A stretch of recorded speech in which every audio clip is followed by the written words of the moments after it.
Sikubingelele sikwamukele indabeni zehora lokuqala emini sibingelele nakuwe osibuka ohlelweni lothulusho lokusakaza iDTT lezi ndaba nizethulelwa usakhiwo ngokwasokhela naze ezinohlonze emini nje.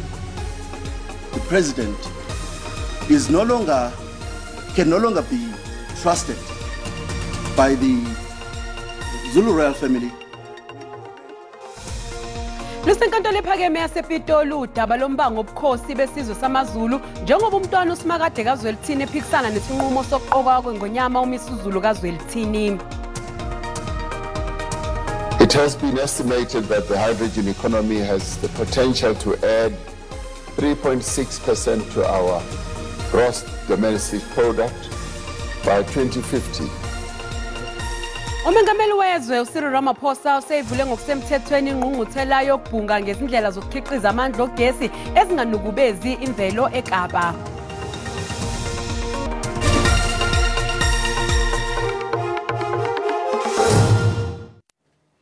Ummeli kaMntwana umbonisi kaBhekuzulu kuzwakaliseke ukuthi umengameli wezwe akasathenjwa ukuthi angathatha isinqumo esingachimile ngodaba lombango obukhosi besizwe samaZulu. Lokhu ke kuhlaluke enkantolo ephakeme yasePitoli njengoba kuqale icala lombango wesihlalo sobukhosi bikaZulu emva kokuthi umntwana uSimakade kaZwelithini kanye nomntwana umbonisi kaBhekuzulu bephonsela inselelo ke ukuqokwa kwesilo uMisuzulu kaZwelithini njengengonyama yamaZulu.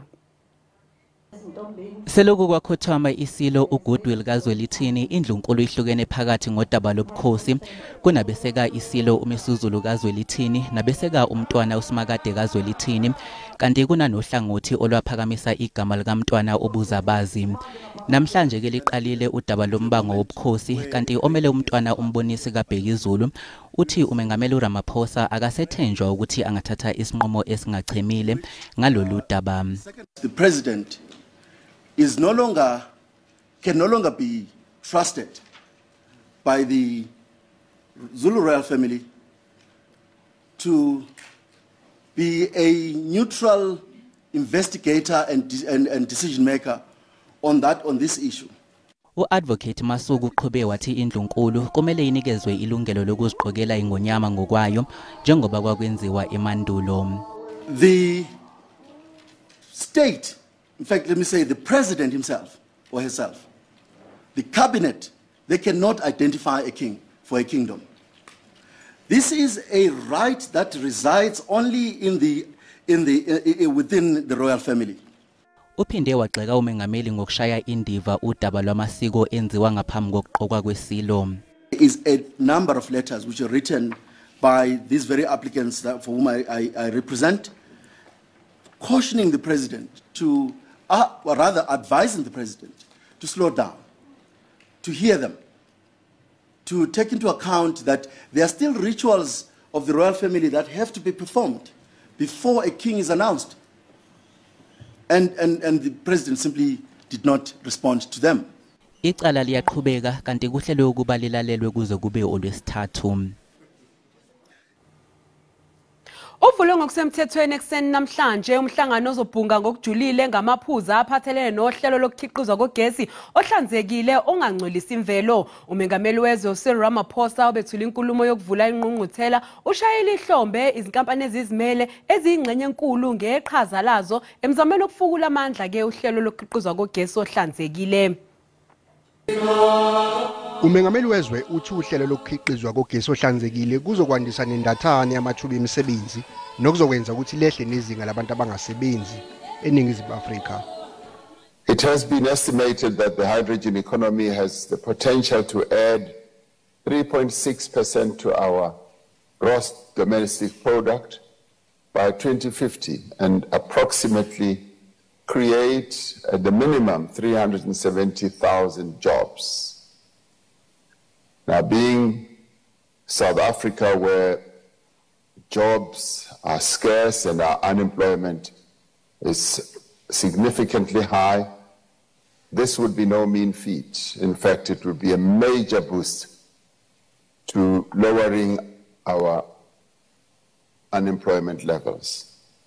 Njengoba elakuleli libhekene nenkinga yokucisha kogesi okuhlelwe ngezigaba ezehlukene ngenhloso yokuzama kuwonga Ungqongqoshe wezindaba zogesi unethemba elikhulu ukuthi uhlelo ukhiqizwa kogesi ohlanzekile kuzokwelekelela kakhulu ekhuphuleni umthamo wamandla ogesi. The backdrop is against the unmet energy demand, what we refer to as load shedding. Of course, the end is in sight. I have to mention that the end is in sight. Well, the lights have been on throughout the weekend. I mean, it's a significant progress. Thank you very much. It starts with small steps. Before we get to 365 days of no load shedding, there must be 1 day, 2 days, 3 days. Lo mhlangano uyaqhubeka eKapa kanti uzophothulwa kusasa.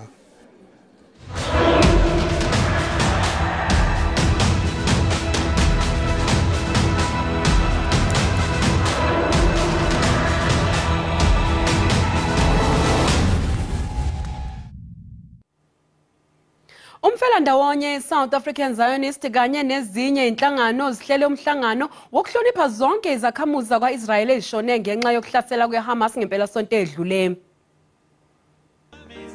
Kuhlangane abakuleli abanobudlelwane nelokwa-Israel ngenhloso yokukhumbula abantu bakwa-Israel abadlule emhlabeni ngenkathi kuhlasela iHamas ngempela sonto edlule. It's a strong gesture of solidarity. We can see people from all walks of life here, Jews, non-Jews, everybody came to express their support with the people of Israel. Kuphinde kwabekwa amabala nohulumeni wakuleli mayelana nalo lolu dweshu. I say this to those who have been trying to justify these heinous crimes, who rationalize that the slaughtering and abducting of innocent women and children in their homes is a legitimate reaction. Amanye amaqembu ezombusazwe kuleli athembise ukubambisana nezwe laka-Israel. When they accepted those, they accepted that they are obliged to work for peace. Hamas refused to be part of it.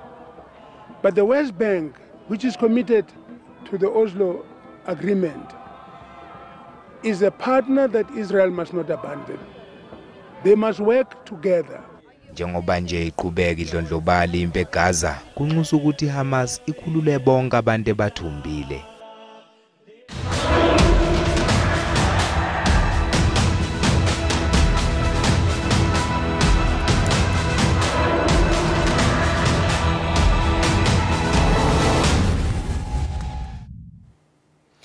Ikomiti lesigungu esiphezulu se-ANC likhathazekile ngesimo somasipala bakulelizwe abaphethwe budedengu. Umbiko wokubalwa kwabantu bakulelwa ngo-2022 uveze ukukhula kwesibalo sabantu kuleli kusukela kwaqala ukubalwa kwabantu ngo-1996. Lo mbiko uveze ukusimama ezindleleni zokuhanjiswa kwezidingo zomphakathi ngo-8 wamaphesenti, kanti-ke usihlalo leli komiti uthi lokhu akwanele. Iningizimu Afrika isibe nembhikisho eminingi ngokugqoza kokuhanjiswa kwezidingo emphakathini negcina iholela ekucekelweni phansi kwengqalasizinda kahulumeni. Ungqongqoshe wezokubusa ngokubambisana uThembi Nkadimeng kanjalo namanye amalunga leli komiti ayavumelana ngokuthi kusakuningi okumele kwenziwe ukuguqula lesi simo. They rate differently from one area to the other, but they are consistent. It's water, it's electricity, it's roads. It's access to the economy. Uthi ezinye zalezi inkinga zidalwa umbango wezombusazwe nokubusa ngokubambisana. We've been trying to use section 12 where they must co-manage together using the percentage that has been designed by the law. But in most instances, political parties themselves believe that they must make their own arrangements, of which in this instance has been problematic. Uhulumeni ususungule ithimba elilwisana nenkohlakalo kumasipala ngokusebenzisana ne-NPA. Umengameli we-IFP uvele enkosini ehlabisa uthi IFP ne-ANC bafuna ukufezekisa uhlelo lokubuyisana. I-ANC idingeka kuba ixolise ngokubizwa ngumholi we-IFP ongasekho emhlabeni inkosi uMangosuthu Buthelezi njengomdayisi. Izinkumbi zamalungu e-IFP zibuthana eMfulo Park eSoweto ukuyokhumbula inkosi uMangosuthu Buthelezi ongasekho. Ngesikhathi kutshala inkosi uButhelezi, abaningi babekhuluma ngesifiso sakhe sokubuyisana phakathi kwe-ANC ne-IFP. Umengameli-ke weqembu uthi lesifiso singaphumelela uma i-ANC ingaxolisa bese iyaziphendulela ngokushona kwabantu ngesikhathi sodlame olwaliphakathi kwalamaqembu amabili. Yini enama ne-IFP kanye nomntwana kwaphinda ngene nesikhathi esinzima sodlame phakathi kwe-IFP ne-ANC ukube nani ngekho ngabe namhlanje i-IFP ayikho. Uhlabisa ukuthi iqembu lakhe lizibophezele isivumelwano sokubambisana namanye amaqembu emva kokhetho ngonyaka ozayo njengoba abantu sebelahle ithemba ku-ANC. Kusenjalo umndeni kaButhelezi uzwakalise ukubonga wabe usunxusa amalungu e-IFP ukuba ahlale ebumbene ukuhlonipha ubaba wabo. He raged against the injustices of the regime and called for equality, justice and majority rule. Also called for the release of political prisoners. Uhlabisa uqinisekisa amalungu eqembu ukuthi leli qembu kwelisezandleni ezikahle. Mbukeli sithatha iqhubeko etolo kanti masibuya sokuphathela uWT. The court is amenable to the application for postponement and for the instruction to advocate zesiZulu. Sizoqhubeka kusasa isigcawu secala lingumxhantela wecala lokubulawa kaSenzo Meyiwa enkantolo ephakeme ehlele ePitoli ngemva kokuthi kwethulwe ummeli omusha womsolo wokuqala nowesibili.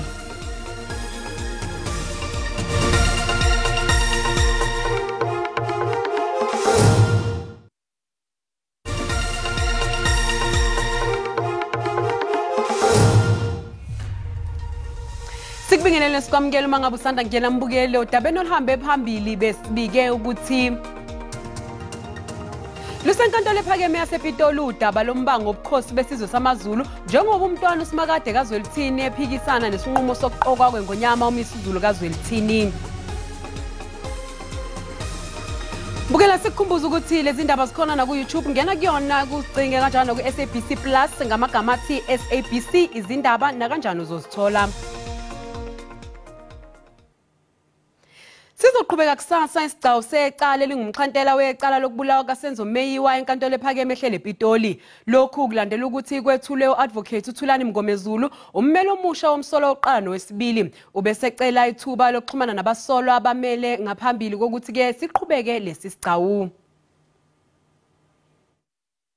I am ready to proceed as from tomorrow as arranged in relation to the evidence of the magistrate. Yes. And I was going to bring an application for the recalling of Colonel Mboto, who has already testified on Friday, together with Sergeant Munareng, on the instructions that I got from accused number 1. And I humbly request the court, Your Worship, sorry, my Lord, that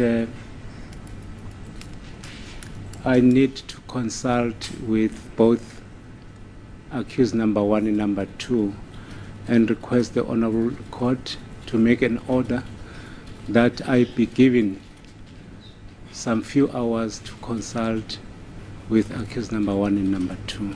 The court is amenable to the application for a postponement and for the instruction to advocate Zulu in respect of accused number 1 and number 2. Our Constitution allows a litigant at any stage of the proceedings to augment, change, or fire a legal representative. Izakhamuzi zaselokishini lakwaThema eSprings eMpumalanga yeGoli zikhethe ukubhikisha ngenxa yokufuna kuvalwe izitolo zabo kufika kuleli kulandela isigameko esithusayo esenzeke eSoweto emasontweni edlule lapho kwashona khona izingane ezimbili. Izakhamuzi zase-White City kwaThema zithi sifuna zonke izitolo zabo kufika zivalwe kulempela sonto bakhetha ukuba nombhikisho nokuthula ngezinsolo zokuthi abanikazi bezitolo benze okuphambene nomthetho. The local business, they have been suffocated by these people and they are running their business like it is a cartel. They are bribing a lot of people including our councillors. Izakhamuzi zithi kuke kwaba nokudubulana okusolwa ukuthi kwenziwa abanikazi besinye isitolo sabo kufika kwabe sekulimala nemonto yekhansela. It was peaceful, abantu bebakhiya kahle, no looting has been done. Izolo ama-Somalians, ama-Pakistani, ama-Bangladeshi, ama-Ethiopian but decide ukukhipha ibhamu badubule ama-South Africans. Lawo wena sitshele kahle thina ukuthi angeke yaza indawo. Sazama ukukhulumisana nawo, agcina vele sowangimakha sawathi mina vele obvious azongilimaza nani wangigijimisa until ngane 8. Ikhansela lendawo liyaseseka isinyathelo esithathwe izakhamuzi. As leaders of the community, we cannot always be seen against the community. This time around, we've taken a stand to say we'll be fighting with the community. Where they die, we'll die with them. Isimo sisazinzile kule ndawo. I-SABC eMpumalanga ithembise ukulwa nezingqinamba ezibhekene nomphakathi esimile eSABC ngesikhathi leli qembu lethula umkhankaso i-Red October. Unobhala we-SABC eMpumalanga uLucky Mbuyane uthi bahlose ukulwa nesimo senhlalo esimba eqolo kulelizwe.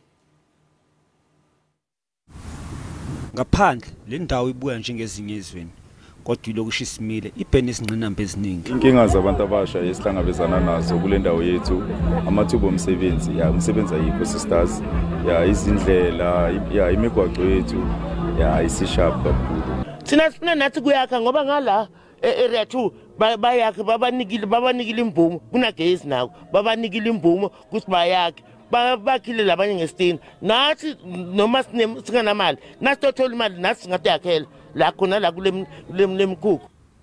Amalungu ANC kana SABC angena emgaqweni eqhuzela izakhamuzi zaseSABC ukuthi zivote. Lo mnyaka wa 2023 sifuna ke ukuthi silo nokukhuphuka kwenzengo yetindo lesithi sebenzisa wonke emalanga ngoba sibonile bo petrol sibonile kudla lesikuthenga etitolo sibonile ukuthi basebenza basakhona ukuthi batithenge letindo bakhona ukuthi iphilisa. Kunyaka odlule iSABC yakhuluma ngokuzimela okhethweni kodwa manje leli qembu seliguqukile kulo mbono. It's either we agree to change the thing that we are doing or else we must split so that the party must follow its own program that is believing that is the correct way of handling that. So we've been having conversation around that.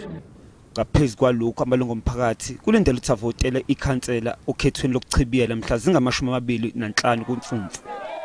Lokhu kulandela ukusula esikhundleni kwekhansela elalingahambisani nemigomo yeqembu. Liya ngokushabalala ithemba kubantu abaneziqu zokufunda e-Eastern Cape ngenxa yezinga eliphezulu labantu abangasebenzi. Uphelisa Gceba oneminyaka engama-38 ubudala oneziqu ze-public management uthi kunzima ukuthola umsebenzi. Uxovu Daka atenela abahlali esebenzela abantakwabo nabantwana bakhe abancinci. Ukutenela abahlali yeyona nto ezisayisonka kwelikhaya. Kodwa akunto wayeyicingilele uGceba mhla wathweswa isidanga sakhe kwiminyaka 12 yaqethayo. Abazali bami baswele kasebancane. Ndandicinga siphila ngolhlobo sikhula kanje ndandicela into yoba xa ngaba ndiya euniversity ubomi bami sobutshintshile. Sesingasaphila impilo yokutena. uGceba waba nethemba ngethuba efumana isingxongxo ngo-2021 kodwa lo msebenzi waphela ngephanyazo. Landiqesha i-social development landinika i-contract ye-2 years apho bendifumana i-2200 ngoku emva kuba iphelile nge-31st of March zange zivuselwe i-contract zethu. Kungoku nje uGceba uzibhaqe ngomnye wabantu abangaphangeliyo abasebatsha kweli. Amaphupho osapho lwakhe okubahlangula entluphekweni aphelele emoyeni kuhlo kwezithukuthuku zenja ziphelele boyeni. Nami kuyafana umntwana ngokomntu osebenzayo la ekhaya. Kuyabheda yena njengoba uyifunda ubuyesekeza zomali sasinethemba ukuthi mhlawumbe uzoma sephumelele ekugqibeni kwakhe isikole uzofumana umsebenzi asebenza akwazi ukuthi mhlawumbe nathi akwazi ukuthi asiboost ephana pha. Likumashumi 4 ekhulwini iqondo lentswelangqesho eMpuma Koloni. Eliphondo lelinye lamaphondo anawona amaqondo aphezulu lentswelangqesho kweli. Kwindaba ze-SABC ndingifundiswa Mhlekude emaXesibeni.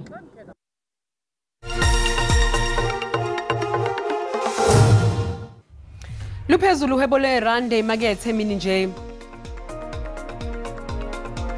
Libizo 18 rand 92 cent etoleni lasemelika libe ngu-23 rand kupondo kanti lingu-19 rand 91 cent ku-euro. Ipula laseBotswana libiza 1 rand 38 cents.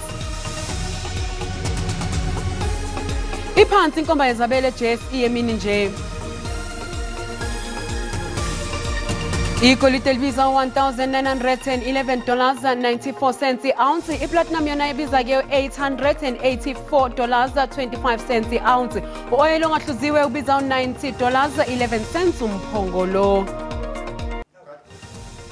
Mbukeli, umhlahlo wesimo sezulu yalandela emva kwekhefu.